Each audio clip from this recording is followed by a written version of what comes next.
I'm Cassidy, one of your Indianapolis Colts cheerleaders, and you're watching the Bleav in Colts podcast. What's going on, Colts Nation? I'm Lawrence Owen, back with another Bleav in Colts. I will not be joined by Rodney or Jerraud on this episode, as Rodney is still recovering from the, late start Monday Night Football game. We'll discuss that briefly.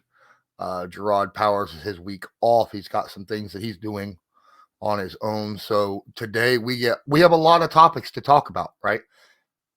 We got to talk about Nick Foles starting. We got to talk about Irsay saying, Ballard's still going to be the GM, still backing that, saying that Jeff Saturday has a legit shot at being the coach next year. And then, of course, the quarterback dilemma. What are we going to go with next year? What is the options? And then, of course, we got to preview the Giants, right? We got to preview us going to face the New York freaking Giants. But before we get started with all that, I just want to let everybody know that BetOnline remains your number one source for all your sports betting this season. Everything from the NFL and the bowl season to esports. You'll always find the latest odds, team matchup info, player news, and game trends at BetOnline. BetOnline features live betting, free contests, live scores for almost any sport or game imaginable. They're the fastest and easiest way to bet on all your favorite leagues and events. Head to betonline.ag to receive your 50% welcome bonus with your first deposit. Make sure to use the promo code Bleav, that's BLEAV, to receive your rewards. BetOnline, where the game starts. Well, got some news earlier this week. After the game that Nick Foles had against the freaking Los Angeles Chargers, they're sticking with him against the Giants. Kind of crazy. I wanted them to drop Nick Foles by halftime. I was like, put Sam in. At least he can move around. At least he understands pocket awareness, right? Nick Foles makes, with Nick Foles' pocket awareness and mobility, he makes freaking Matt Ryan look like, I don't know, Daniel freaking Jones, okay? It's bad. It's bad. And his accuracy was absolutely awful. He was overthrowing everybody.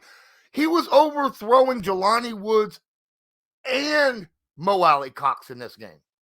By miles, it seemed like, right? There was a pass that he overthrew so badly that they legitimately thought it was to the receiver that was 10 yards past him, and he even overthrew him. And it ended up being intercepted. Okay? That's terrible. Why are we starting Nick Foles? Go. Huh? Why are we starting Nick Foles? It makes zero sense. He obviously, look, I don't care. Accuracy is still accuracy. We talk about, well, he hasn't had time to learn to throw with guys. If you have a guy cutting across you and you overthrow them beyond them, that's not, getting their speed and timing down with the receiver. That's just terrible damn accuracy, okay? I mean bad. We should not be going with Nick Foles, period. At least what we saw from Sam Ehlinger, there was a little bit of accuracy with his passes, okay? And he had the same dang excuse Nick Foles has. He didn't start a game and work with the ones before he came in, yet his accuracy was still good. And he had the deal about. Now, I will say that Sam did have problems. Absolutely. His pocket awareness was not good, and he had to move out of the pocket and around the pocket in order to find people.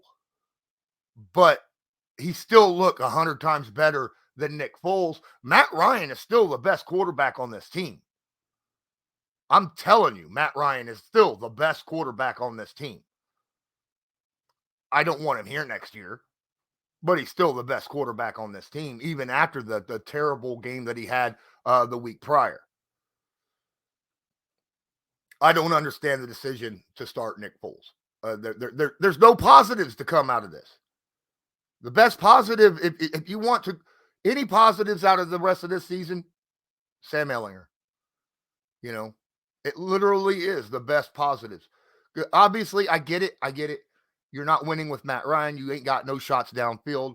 Sam Ehlinger at least is doesn't have a problem throwing downfield, can stretch the field, stretch plays, get the ball downfield when he needs to. Okay. I understand Nick Foles got a cannon for an arm, but literally uses that cannon on every stinking throw. It's scary. Now we're gonna move on to Jim Irsay talking about, hey, Chris Ballard is going to stick around for one more year. He's got at least one more year.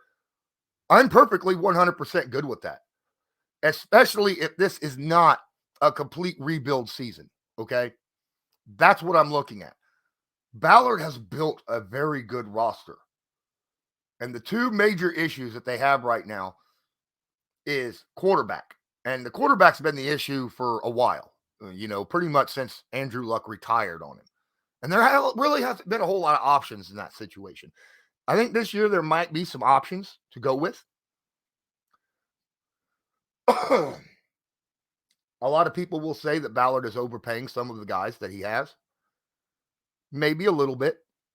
Maybe not. Some of these contracts may actually look really darn good in 3 years. Maybe even in 2 years. Okay? Because it's not like,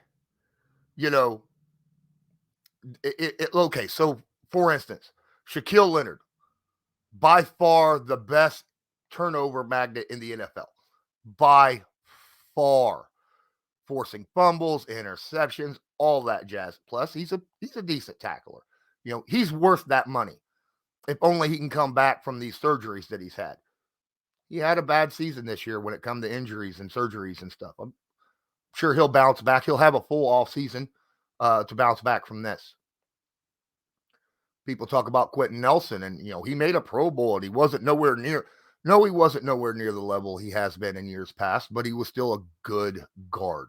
All right, he started off a little bit shaky, but there wasn't a person on that offensive line that started off this season worth a darn, and that's going to affect how you play. If there's any position in the NFL that's going to affect the guys next to him, it's that offensive line.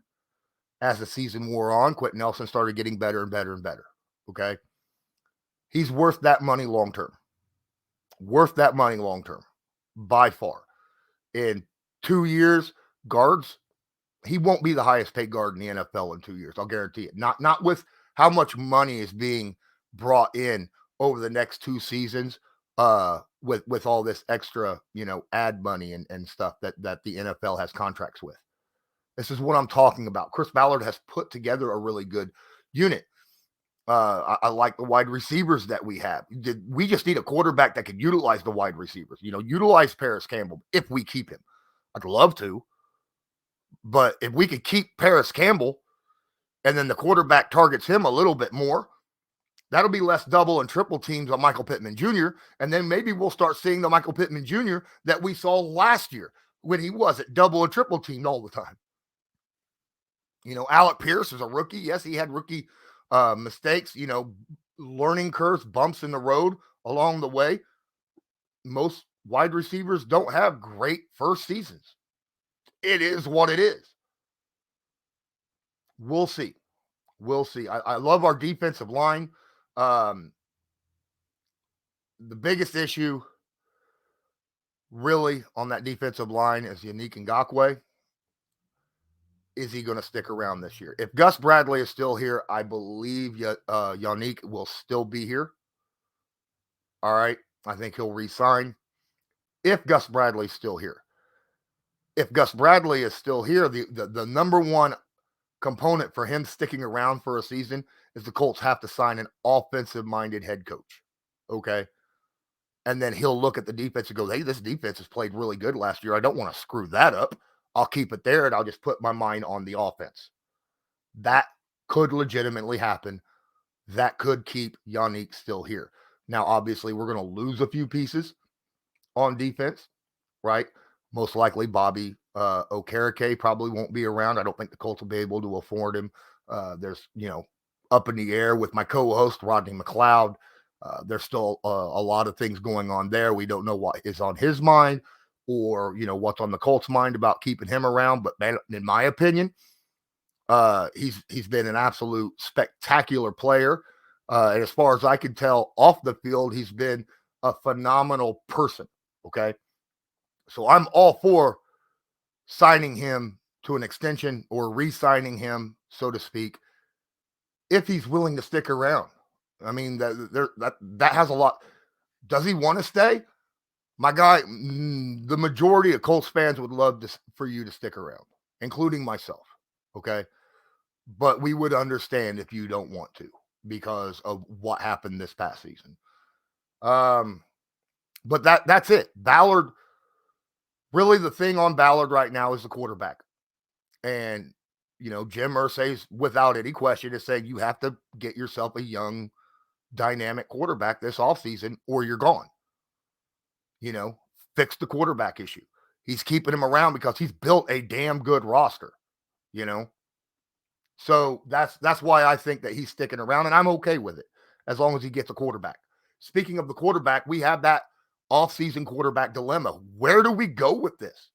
Now, obviously, the Colts need to draft a quarterback, but this draft class in quarterbacks isn't eye-popping. There's no one in this draft class that you look at and go, well, that's a multi-year Pro Bowler, long-term, 10-year guaranteed franchise starting quarterback, top 15 guy, right?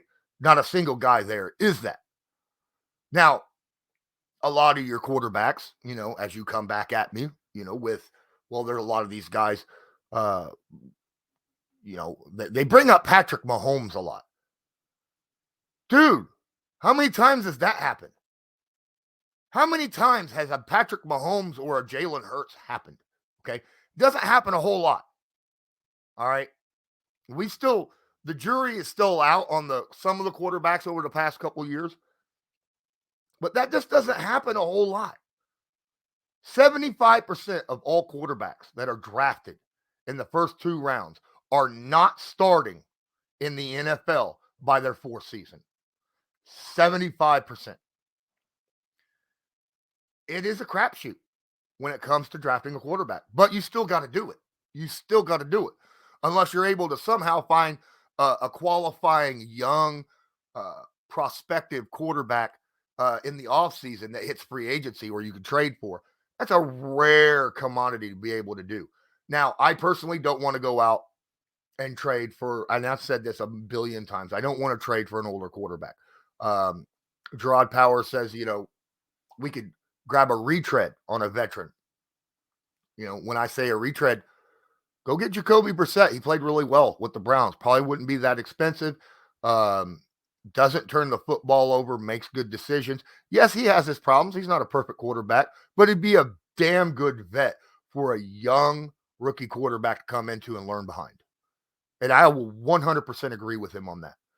But if I'm wanting a guy to come in and not only compete with another quarterback, a young quarterback, but also with a shot at starting, and not just a shot, a real shot. Obviously, there's Lamar Jackson sitting out there, but I fully 100% doubt that man touches free agency. He's going to get tagged if they can't get something done by contract-wise. But I'm looking at Daniel Jones, okay? Daniel Jones at the end of his career right now is having the best year of his entire career. Best year of his entire career. We're looking at his quarterback, his passer rating. His passer rating is the highest it's ever been. Over 90. All right, over 90. That's pretty darn impressive. All right. His completion percentage has gone up year after year in the NFL. Started out at about 62%. Now it's at about 66.5%. That's solid. That's absolutely solid. Interception percentage has dropped year after year. Starting out 2.6, then 2.2, 1.9. This year it's only a 1.1. Anything under 2 is good. Okay. Anything under 2 is very good. He's at 1.1. That's phenomenal. Absolutely phenomenal. And let's talk about, his fumbles. Okay. Better and better every year. That was the big question his first 2 years. His rookie year, he fumbled the ball 19 stinking times. All right. His sophomore season, he cut that in half, 10. Last year, 7. This year, 6. Better and better every year. That's what I'm looking to see, okay? That's what I'm looking to see. And let's talk about running the football. Let's talk. He's having the best year of it. It's not like he's had a great offensive line either, right? He's on pace to have the most sacks of his entire career. He's already got 44. He needs 46. 45 is the most times he's been sacked in a year. He's got 2 years to get 2 sacks. And he's facing the number 6, the 6th best sacking defense in the NFL in the Indianapolis Colts this week. All right. So he gets sacked a lot. Well, maybe he's not running a whole lot. My butt. He's run for almost twice as much. He's had to run almost twice as much this year as he had in years past. Okay? His rookie year, he only had to run 45 times. Sophomore year, 65. Last year, 62. This year, he's ran it 109 times, 617 yards. All right? He's taking off and making things happen, and yet he's still not fumbling it nearly as much, and he's not throwing interceptions. I'm looking at Daniel Jones and going, my goodness, this dude has gotten better year after year after year. Same thing I've always said about, Josh Allen with the Bills. I look at his sophomore season. I said, man, if he can make a jump in his third year like he did from his rookie to a sophomore, he's going to be solid. And he did. If Daniel Jones right now is playing really good football, and if he continues to get better as we're seeing, he's going to be a darn good quarterback in the NFL. I wouldn't mind going after him, personally. And it's not like he's a 30-year-old quarterback, right? This guy's not all that old. So don't worry about it. I mean, good Lord. He's young, and he is solid. I'd be okay with Daniel Jones. But either way, no matter who we get, we still need 2 quarterbacks, right? We still got to go draft a quarterback. Like I said, don't put all your eggs in one basket. Go get yourself a veteran, and then get yourself a rookie. We have a high draft pick this year. You have your choice of picks pretty much in this draft. We could win out the season. The worst we can have is the 11th pick in the draft right now. The best, I think, is number 2. Okay? So, yes, I think the Indianapolis Colts could go out, draft themselves a quarterback, and then pick themselves up a veteran. Dude, I'm telling you, if Daniel Jones is grabbed, he'll be starting over the rookie, and the rookie could sit for a while and learn. That's how I see it. Okay? Would Daniel Jones want to come to a team that's drafting a young quarterback? Maybe, maybe not. I don't know what Ballard's going to do. Does he pick up a quarterback? Is there a quarterback that he feels is worth picking at, say, 5, where we sit right now? Personally, I don't think there's a quarterback in there that's worth picking at 5. But that's just me. We'll see what happens. Now let's move on and actually talk about what we're here to talk about. We're going to face the New York Football Giants. This is a really good team. Well, I just talked about the progression of Daniel Jones, okay? And he is playing the best football of his career. And it's actually really good football. And they still have a very good roster, right? I think that the problem is it's not the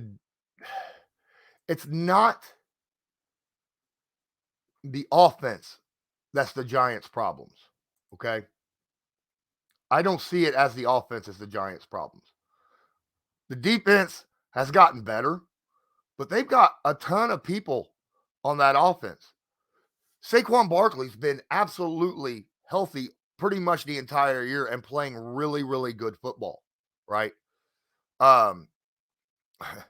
They've got receivers out there. Darius Slayton has been playing lights out. They got Kenny Golladay not playing at the contract level that they went out and got him at, but he's still there, right?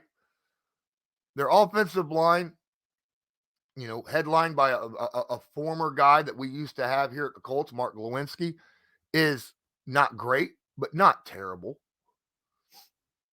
This is a situation that, in all honesty, the Colts will probably lose this game. Okay? Especially with Nick Foles at the quarterback.